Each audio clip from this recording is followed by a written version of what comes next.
গত ৬ দিনে দেশের বিভিন্ন স্থানে যানবাহনে অগ্নিসংযোগের ঘটনা উদ্বেগজনকভাবে বেড়ে গেছে।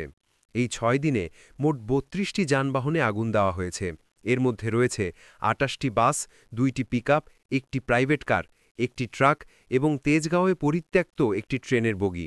এসব ঘটনায় ইতোমধ্যে ২ জনের প্রাণহানি ঘটেছে, যা পরিস্থিতিকে আরও ভয়াবহ করে তুলেছে। সবচেয়ে সাম্প্রতিক ঘটনার মধ্যে অন্যতম হল শনিবার ভোরের ঘটনা। ঢাকা-চট্টগ্রাম মহাসড়কের নারায়ণগঞ্জের সিদ্ধিরগঞ্জের শিমরাইল এলাকায় সওজ অফিসের সামনে পার্ক করা নাফ পরিবহনের একটি মিনিবাস থেকে হঠাৎ করে ধোঁয়া বের হতে দেখা যায়। তখন সময় ভোর ৬টা। এলাকার লোকজন বাসের ভেতরে আগুনের উপস্থিতি বুঝতে পেরে দ্রুত ফায়ার সার্ভিসে খবর দেন। পরে ফায়ার সার্ভিসের সদস্যরা ও স্থানীয় লোকজনের সহায়তায় আগুন পুরোপুরি নিয়ন্ত্রণে আনা হয়। আগুনে বাসের ভেতরের সিট, জানালার কাঁচ সহ বেশ কিছু অংশ সম্পূর্ণ পুড়ে যায়। তবে সৌভাগ্যবশত বাসের ভেতরে কেউ না থাকায় কোনো হতাহতের ঘটনা ঘটেনি। সিদ্ধিরগঞ্জ থানার ওসি মোহাম্মদ শাহিনুর আলম জানিয়েছেন, রাস্তার পাশে পার্ক করা অবস্থায় বাসটি পুড়ে যায়। তবে ঘটনার প্রকৃতির নাশকতা নাকি দুর্ঘটনা তা তদন্ত করে দেখা হচ্ছে। কিন্তু এই ঘটনার পরপরই বড় প্রশ্ন সামনে এসেছে, কেন হঠাৎ দেশে এত গাড়িতে আগুন লাগছে? এ নিয়ে পুলিশের দাবি, এই ধারাবাহিক অগ্নিসংযোগের পেছনে রয়েছে সাম্প্রতিক রাজনৈতিক পরিস্থিতি।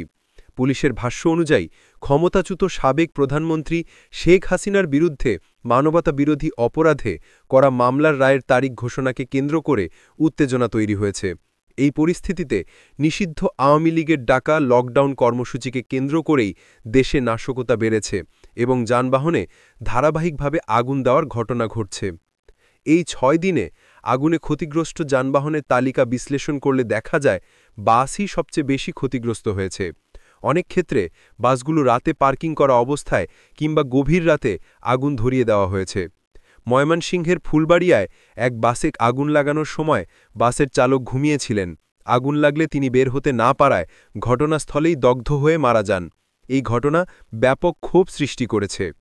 অন্যদিকে রাজধানীর মিরপুর অঞ্চলে আরও একটি মর্মান্তিক ঘটনা ঘটে। সেখানে একজন তুরাগ নদে ঝাঁপ দিয়ে পালানোর চেষ্টা করেন এবং পরে তার মৃত্যু হয়।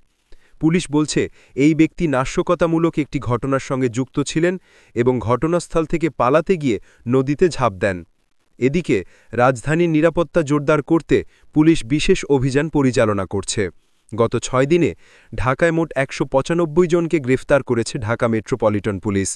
তাদের দাবি, গ্রেফতারকৃতরা নাশকতা, ঝটিকা মিছিল, বিশৃঙ্খলা সৃষ্টি ও অগ্নিসংযোগের প্রচেষ্টার সঙ্গে সরাসরি বা পরোক্ষভাবে যুক্ত ছিল। শুধুমাত্র গত ২৪ ঘণ্টাতেই ২০ জনকে গ্রেফতার করা হয়েছে। পুলিশ বলছে, রাজধানীতে ছোট ছোট দলে বিভক্ত হয়ে হঠাৎ ঝটিকা মিছিল বের করার চেষ্টা করা হচ্ছে। রাস্তা অবরোধ বা পরিবহনে হামলা চালানো হচ্ছে। তাই নগর জুড়ে গোয়েন্দা নজরদারি বাড়ানো হয়েছে এবং বিভিন্ন এলাকায় টহল জোরদার করা হয়েছে। ফায়ার সার্ভিসও সাম্প্রতিক ঘটনাগুলোকে অত্যন্ত উদ্বেগজনক বলে উল্লেখ করেছে।